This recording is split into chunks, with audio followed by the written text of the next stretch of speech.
Hai, kembali lagi bersama saya dalam studi Al-Quran.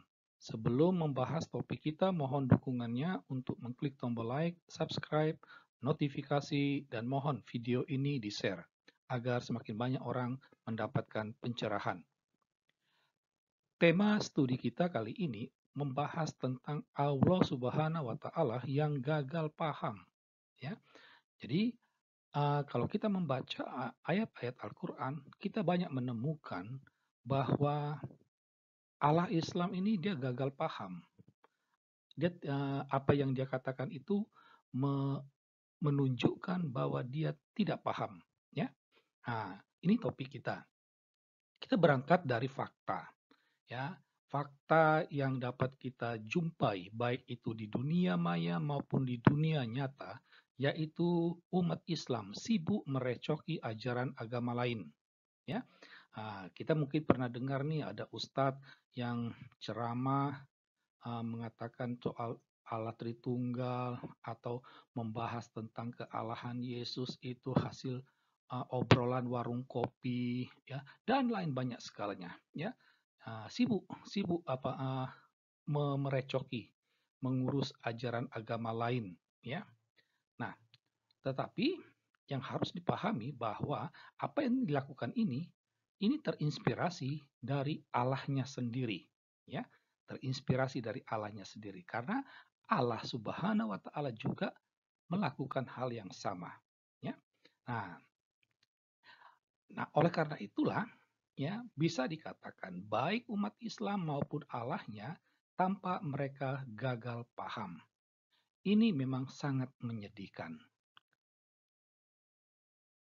Nah, kita akan tampilkan beberapa tema yang ada dalam Al-Quran di mana Allah Subhanahu wa Ta'ala ini kelihatan gagal paham. Ya, yang pertama itu soal pernyataan Allah mempunyai anak. Ya, jadi dalam dua ayat Al-Quran ini Allah Subhanahu wa Ta'ala dia mengutip omongan orang Nasrani, ya. Bahkan ada satu ayat yang mengatakan orang Yahudi. Padahal orang Yahudi tidak punya konsep Allah mempunyai anak, ya. Jadi Allah mempunyai anak ini merupakan kritik terhadap agama Kristen. Nah, tetapi tetapi yang dipahami oleh Allah di sini adalah secara biologis Allah mempunyai anak, padahal bukan itu maksudnya, ya. Jadi tampak jelas Allah itu gagal paham, ya. Yang kedua, mereka dikatakan bahwa Muhammad itu ada disebut dalam Taurat dan Injil, ya. Ini dapat ditemukan dalam beberapa ayat Al-Qur'an, ya. Itu. Nah, tapi menjadi persoalannya adalah di mana ayat itu di dalam Taurat dan dalam Injil, ya. Nah, memang mereka merujuk ke beberapa teks kitab Taurat maupun kitab Injil. Injil itu biasanya merujuk kepada Injil Yohanes tentang janji Yesus akan Roh Kudus. Padahal apa yang dikatakan Yesus tentang Roh Kudus itu sama sekali tidak ada kaitannya dengan manusia, ya. Ini memang dari sini tampak Allah Subhanahu wa Ta'ala ini sibuk merecoki ajaran agama lain, ya, untuk mencari pembenaran, tetapi sayangnya dia gagal paham. Nah, ada juga, ya, di mana Allah merecoki komentar orang Nasrani dengan orang Yahudi waktu itu bahwa mereka adalah anak Allah dan kekasih Allah. Lalu Allah mengatakan, kalau kamu anak Allah, kekasih Allah, kenapa Allah menghukum kamu karena dosamu? Ini juga nampak Allah itu tidak paham, ya, itu bahwa orang-orang Israel, orang Kristen itu anak Allah, kekasih Allah, bukan lantas berarti mereka itu tidak berdosa, tidak. Ya, Allah tetap mengasihi. Ya, bahwa relasi Allah dengan umatnya itu dalam tradisi Yahudi dan Nasrani itu ada banyak penggambarannya, ya, ibarat pokok anggur dengan rantingnya, uh, gembala dengan kawanan dombanya, ada macam-macam. Kok itu malah direcoki oleh Allah Subhanahu wa taala ini? Dan di sini nampak Allah itu gagal paham, ya. Nah, itu.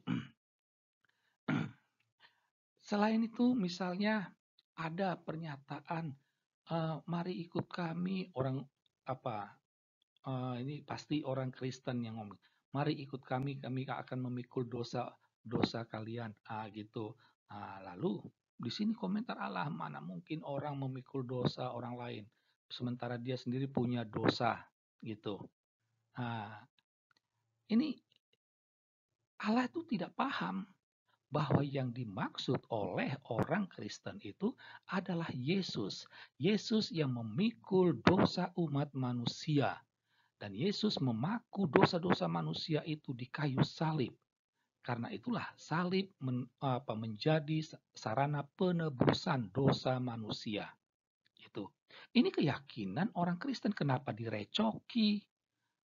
Nah, menjadi persoalannya Allah itu gagal paham, Allah tidak mengerti. Itu menjadi persoalannya. Nah, ini nampak dalam ayat surah 29 ayat. Yang terakhir ya, ada pernyataan orang Yahudi dan orang Kristen bahwa hanya orang Yahudi dan Nasrani saja yang masuk surga. Ya, jadi Allah langsung menanggapi omongan orang Yahudi dan orang Nasrani ini. Ini aneh sekali, ya. Itu bahwa itu tidak benar katanya, bahwa mereka itu masuk surga. Dari sinilah ya, dari pernyataan ini ya, lahir pernyataan bahwa hanya Islam yang masuk surga, sedangkan orang kafir itu menjadi bahan bakar neraka. Itu buah dari pernyataan hanya orang Yahudi dan Nasrani masuk surga.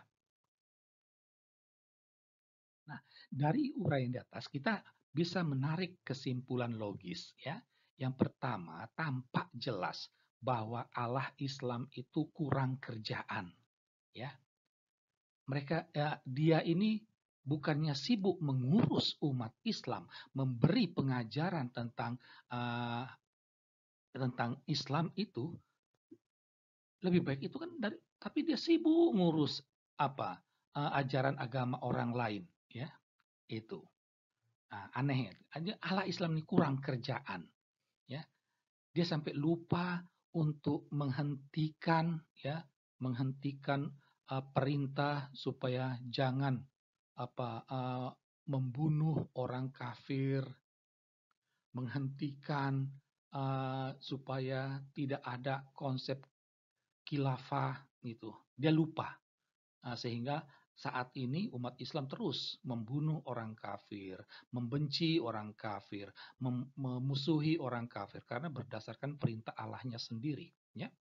Nah, kesimpulan lain yang dapat ditarik, tampak bahwa Allah Islam ini iri hati. Dia iri hati mendengar ada orang Yahudi dan orang Nasrani mengatakan bahwa kami anak Allah, bahwa kami kekasih Allah, sementara umat Islam bukan. Dia iri. Lalu disitulah dia komentar, ya. Nah, yang berikut kesimpulan lain, Allah Islam tuh sok tahu padahal tidak tahu. Ini kesimpulan logis yang ketiga.